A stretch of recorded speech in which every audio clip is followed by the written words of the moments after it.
اب عبادت کا مفہوم بہت وسیع ہے. اب آپ یہ نہ سمجھیں کہ صرف نماز پڑھنا ہی عبادت ہے.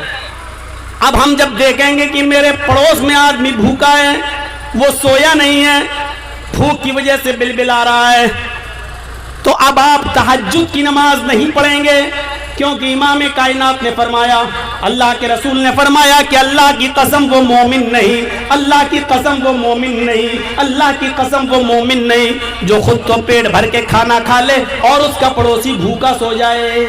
اب پڑوسی بھوکا سو رہا ہے, اس کی فکر آپ کے اوپر, آپ کی ذمہ داری ہے. اگر وہ بھوکا سو گیا اور آپ تہجد میں پڑے رہے, سجدوں پہ سجدے ٹھوکتے رہے, تو آپ کی عبادت بیکار ہے, کیونکہ اب عبادت اس کی ضرورت نہیں تھی, اس بھوکے پڑوسی کا پیٹ بھرنے کی ضرورت عبادت تھی. آپ نے اس عبادت سے منہ موڑا, یہ عبادت کر رہے ہیں وہ عبادت. اس وقت آپ کو عبادت یہ کرنی تھی کہ اس پڑوسی کا پیٹ پالنا تھا, اپنے گھر میں کھانے میں شوربہ بڑھا کر اس کو پہنچانا تھا, اس کے بچوں کو کھلانا اور پلانا تھا. ہم اس عبادت سے نہیں جڑے ہیں میرے بھائیوں. جب ہم اس عبادت سے نہیں جڑیں گے تو دنیا میں بدامنی ہوگی. آج وہ بھوکا سو گیا, کل آپ کے اوپر بھی ایسے حالات آ سکتے ہیں, کل آپ کے بیوی بچے بھی بھوکے سو سکتے ہیں. اب اسلام کہتا ہے کہ عبادت یہ ہے کہ تمہارا پڑوسی بھوکا نہ سوے. عبادت یہی نہیں ہے. یہاں تو صورتحال ہی دوسری ہے. یہ آدمی اتنا زیادہ آگے کیسے بڑھ رہا ہے پیسے میں, دولت میں. ہمیں اپنی پریشانی سے, تکلیف سے اتنی تکلیف نہیں ہے جتنا آپ کے آرام سے ہمیں تکلیف ہے. ہماری عادت بڑی عجیب ہے, جو کچھ ملا ہم اس کو اکیلے, ہم کسی کو نہیں دیں گے. ایک گاؤں میں ایک بیل مر گیا اور ایک کتا اس کو نوچ نوچ کے کھا رہا ہے. گاؤں کے دوسرے کتے کو بدبو لگی, وہ بھی آیا, اور گاؤں کے دوسرے کتے اس بیل کو کھانے کے لیے آگے بڑھے تو اس کتے نے بھونک بھونک کر ان کو بھگا دیا. کتنا کھا لے گا یہ کتا؟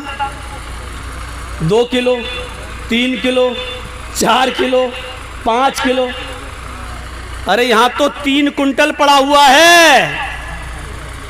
لیکن کتے کی صفت یہ ہے کہ برباد ہو جائے, ختم ہو جائے, مٹتا ہے تو مٹ جائے, لیکن دوسرے کتے کو ہم کھانے نہیں دیں گے. مثال بہت کڑوی ہے لیکن سننا پڑے گی, تمہیں نہیں تمہارے باپ کو بھی, کیونکہ اتھارٹی, یہ پاور مجھے آپ نے نہیں دیا بولنے کا. یہی صفت آج ہمارے اندر بھی آ گئی ہے. جتنا آ رہا آنے دو, کسی کو ہم دیں گے نہیں, چاہے برباد ہو جائے ہمارے ہاں, لیکن ہم آپ کو نہیں دیں گے. یہ صفت آج ہمارے اندر آ چکی ہے. ہم اپنی تکلیف سے پریشان نہیں ہیں جتنا دوسرے کے سکھ سے ہم پریشان ہیں. سڑک پر ایک چھری پڑی ہوئی تھی, کسی قصاب نے بکری کاٹی تھی, ذبح کی تھی, اور بکری کاٹنے کے بعد وہ چھری اسی جگہ بھول گیا. اس چھری کے اوپر بکری کا خون لگا ہوا تھا.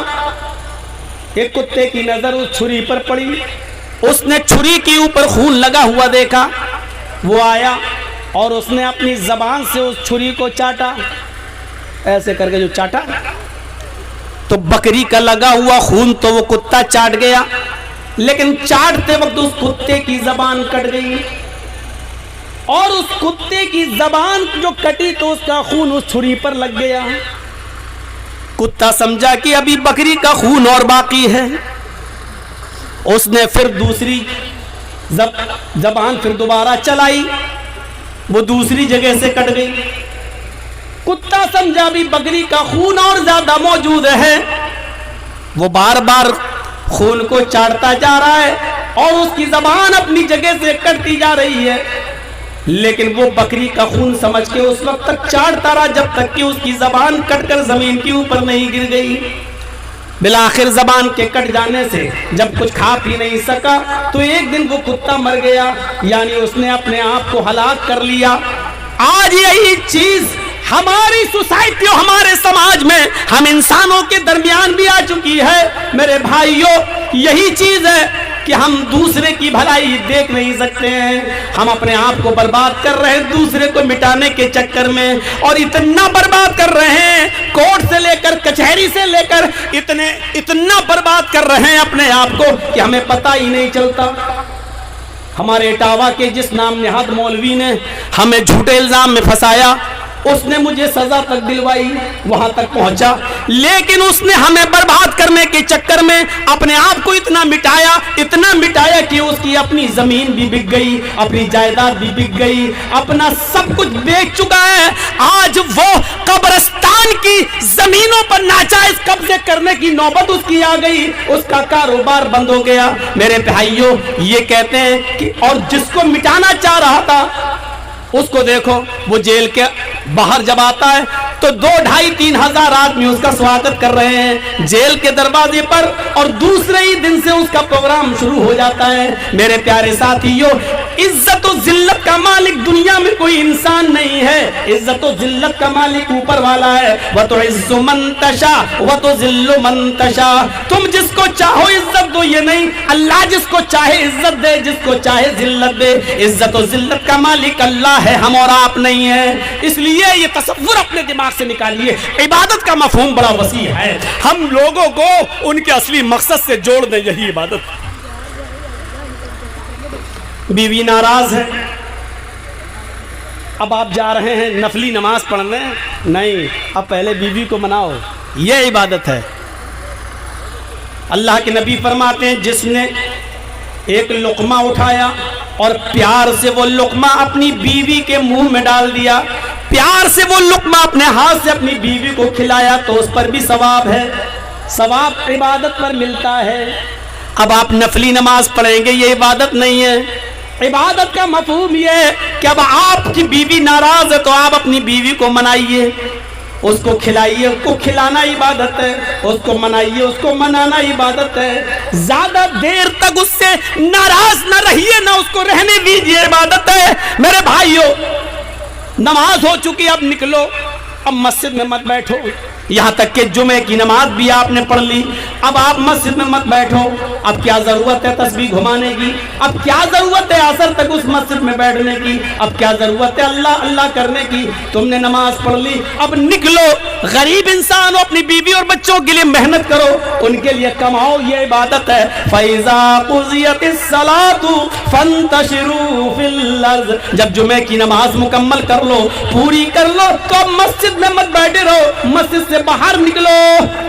فانتشروا فی الارض، زمین میں پھیل جاؤ۔ وابتغوا من فضل اللہ، اللہ نے جو رزق اتارا ہے، اللہ نے جو روزی اتاری ہے، اس کو تلاش کرو، اپنے بیوی بچوں کے لیے محنت کرو، ان کو کھلاؤ پلاؤ، پالو پوسو، اور ان کی اچھی تعلیم و تربیت کرو، یہی تو عبادت ہے۔ ہم نے عبادت کا مفہوم یہ سمجھ لیا، صبح اٹھو اور شام تک اللہ کرتے رہو، اور شام کو جب کوئی پوچھے کھانا کہاں سے آئے گا تو محلے والوں کے اوپر بوجھ بن جاؤ کہ وہ لوگ کھلائیں گے اور پلائیں گے۔ ہم نے عبادت کا مفہوم یہ سمجھ رکھا ہے، یہ عبادت کا مفہوم نہیں ہے۔ ہم نے لوگوں کو اصلی مقصد سے دور کر دیا ہے۔ ہم اللہ کی عبادت سے لوگوں کو جوڑ دیں، امن و امان پیدا ہو جائے گا، امن و امان پیدا ہو جائے گا، سکون ہی سکون پیدا ہو جائے گا۔ وَمَا خَلَقْتُ الْجِنَّ وَالْإِنسَ إِلَّا لِيَعْبُدُونَ، ہم نے جن اور انسانوں کو صرف اس لیے پیدا کیا ہے تاکہ وہ میری ہی عبادت کریں۔